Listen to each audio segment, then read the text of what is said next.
진정한 승자는 북한 대 미국 내전도 가능. 진정한 승자는 북한.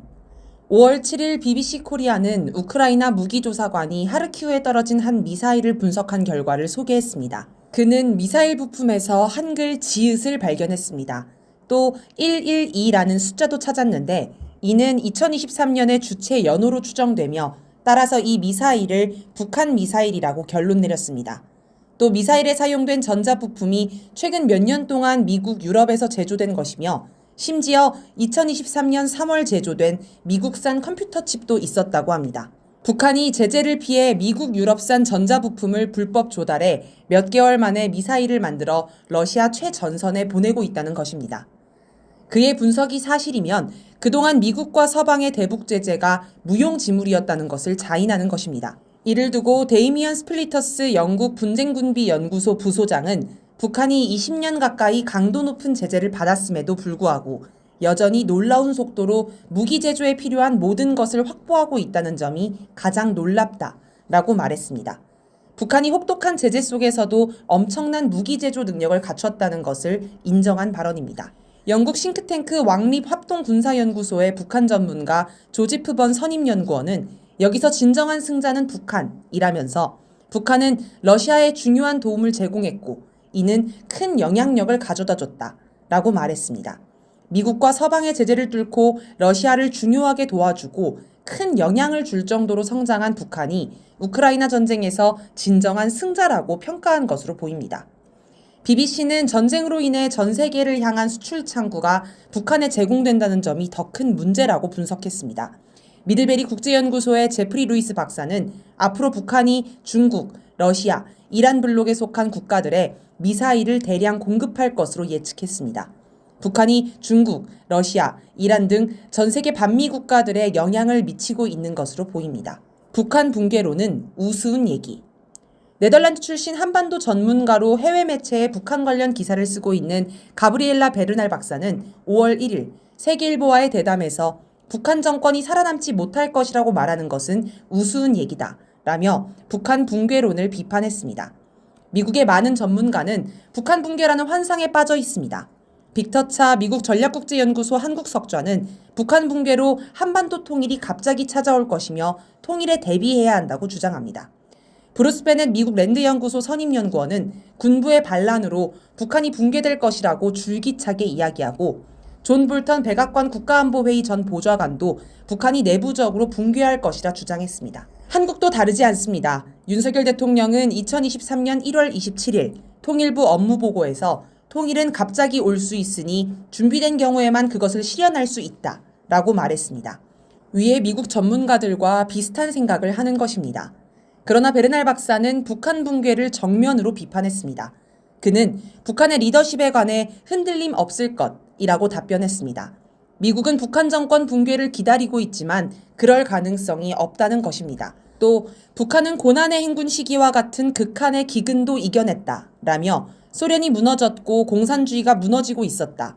중국이 독자적으로 남한과 관계를 수립하고 있었다. 그런 최악의 패에서도 북한은 살아남았다라고 말했습니다. 그는 북한 붕괴론을 희망적인 사고에 불과하다고 말하며 북한은 아무리 압박을 해도 여전히 생존할 것이다. 생존할 뿐만 아니라 군사 프로그램과 핵무기 프로그램을 계속 성장시키리라는 것을 이미 보여주었다. 라고 주장했습니다. 내전이 불가능하다는 건 순진한 생각. 미국 독립영화사 A24가 제작해 4월에 개봉한 영화 시빌워가 2주 연속 북미 박스오피스 1위를 차지하며 인기를 끌었습니다. 이 영화는 미국에서 3선 대통령이 탄생하고 텍사스, 캘리포니아주가 뭉친 서부군, 19개 주가 뭉친 플로리다 동맹, 북서부의 신민중군이 연방정부에 반란을 일으키는 등 극심한 혼돈과 분열에 빠진 미국이 격렬한 내전에 휘말리는 상황을 그렸습니다. 영화에서는 달러 가치가 폭락해 캐나다 화폐를 쓰는 모습도 나옵니다. 이런 영화가 흥행하는 것은 미국인이 현실에서도 이와 같은 일이 벌어질 수도 있다고 생각하기 때문이 아닐까요? 이에 관해 바버라 월터 샌디에이고 캘리포니아대 교수는 4월 21일자 뉴욕타임스에 내전을 겪기에 우리는 너무 착하다는 것은 순진한 생각이라면서 결코 내전은 없다. 우리는 이미 아주 큰 내전을 겪은 바 있다. 라고 하여 미국에서 내전이 불가능하지만은 않음을 시사했습니다.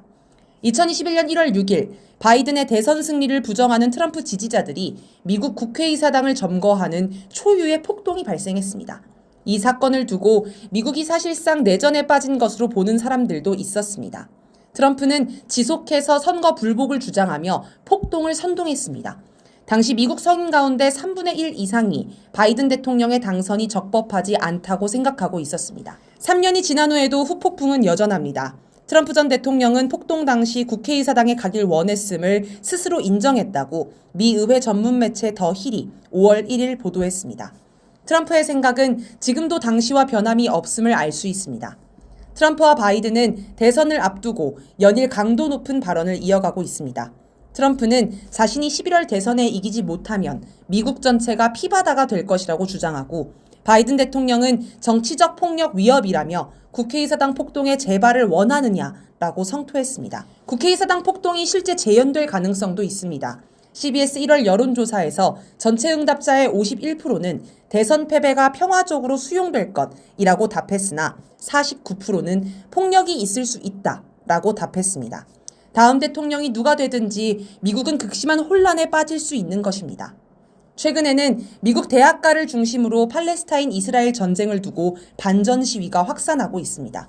정부는 경찰 병력을 투입해 학생들을 폭력 연행하고 있으며 심지어 교수까지 팔을 꺾고 연행하는 등 강경 진압을 하고 있습니다. 이에 맞서 학생들이 점거 농성을 하는 등 시위가 격렬한 양상으로 번지고 있습니다. 미국 사회가 상당히 혼란합니다. 미국은 대립과 혼란이 커지고 내전 가능성까지 언급되지만 북한에 관해서는 진정한 승자는 북한 붕괴로는 우스운 얘기 같은 평가가 나옵니다. 참으로 뒤숭숭합니다.